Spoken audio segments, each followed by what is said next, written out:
Mark chapter 6. The rejection at Nazareth. He departed from there, and came to his native place, accompanied by his disciples. When the Sabbath came, he began to teach in the synagogue, and many who heard him were astonished. They said, "Where did this man get all this? What kind of wisdom has been given him? What mighty deeds are wrought by his hands? Is he not the carpenter, the son of Mary, and the brother of James and Joses, and Judas and Simon? And are not his sisters here with us?" And they took offense at him. Jesus said to them, "A prophet is not without honor, except in his native place, and among his own kin and in his own house." So he was not able to perform any mighty deed there, apart from curing a few sick people, by laying his hands on them. He was amazed at their lack of faith. The mission of the 12. He went around to the villages in the vicinity teaching. He summoned the 12, and began to send them out 2 by 2, and gave them authority over unclean spirits. He instructed them to take nothing for the journey, but a walking stick, no food, no sack, no money in their belts.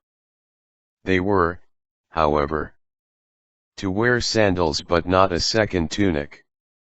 He said to them, "Wherever you enter a house, stay there until you leave from there. Whatever place does not welcome you or listen to you, leave there and shake the dust off your feet, in testimony against them." So they went off and preached repentance. They drove out many demons, and they anointed with oil many who were sick and cured them. Herod's opinion of Jesus. King Herod heard about it, for his fame had become widespread, and people were saying, "John the Baptist has been raised from the dead. That is why mighty powers are at work in him." Others were saying, "He is Elijah." Still others, "He is a prophet like any of the prophets." But when Herod learned of it, he said, "It is John whom I beheaded. He has been raised up." The death of John the Baptist. Herod was the one who had John arrested and bound in prison on account of Herodias, the wife of his brother Philip, whom he had married. John had said to Herod, "It is not lawful for you to have your brother's wife." Herodias harbored a grudge against him, and wanted to kill him but was unable to do so. Herod feared John, knowing him to be a righteous and holy man, and kept him in custody. When he heard him speak, he was very much perplexed. Yet he liked to listen to him. She had an opportunity. One day when Herod, on his birthday, gave a banquet for his courtiers, his military officers, and the leading men of Galilee, Herodias' own daughter came in and performed a dance that delighted Herod and his guests. The king said to the girl, "Ask of me whatever you wish, and I will grant it to you." He even swore many things to her. "I will grant you whatever you ask of me, even to half of my kingdom." She went out and said to her mother, "What shall I ask for?" She replied, "The head of John the Baptist." The girl hurried back to the king's presence, and made her request. "I want you to give me at once on a platter the head of John the Baptist." The king was deeply distressed. But because of his oaths and the guests, he did not wish to break his word to her. So he promptly dispatched an executioner, with orders to bring back his head. He went off and beheaded him in the prison. He brought in the head on a platter, and gave it to the girl. The girl in turn gave it to her mother.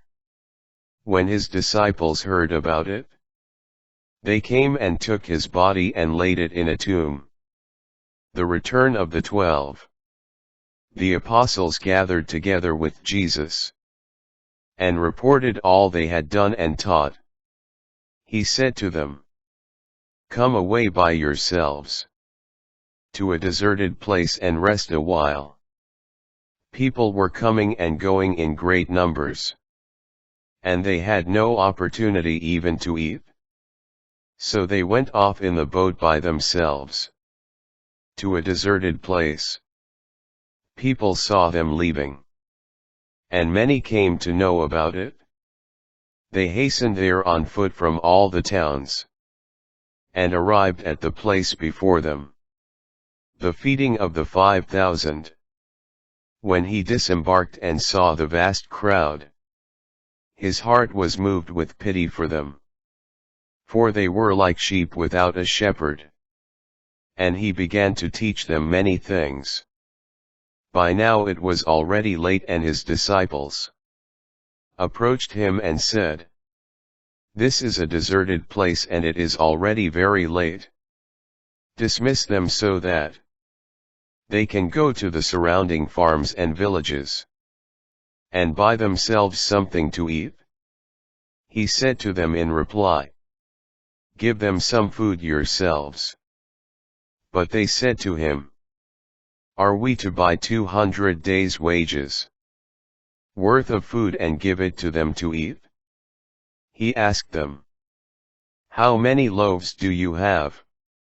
Go and see." And when they had found out, they said, 5 loaves and 2 fish. So he gave orders to have them sit down in groups on the green grass. The people took their places in rows, by hundreds and by 50s.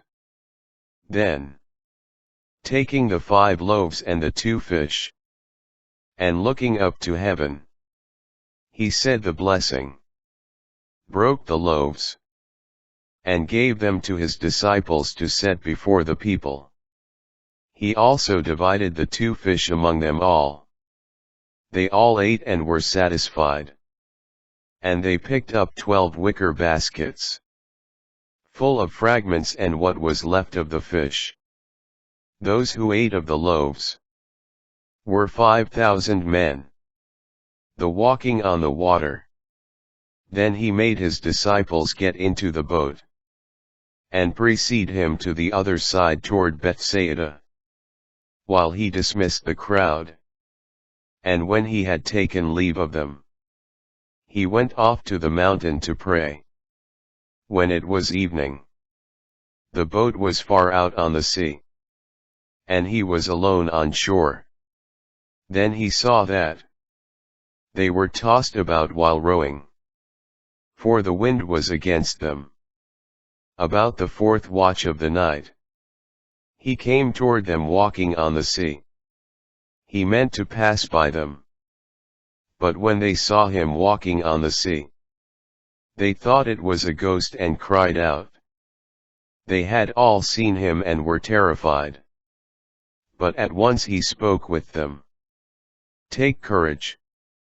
It is I, do not be afraid."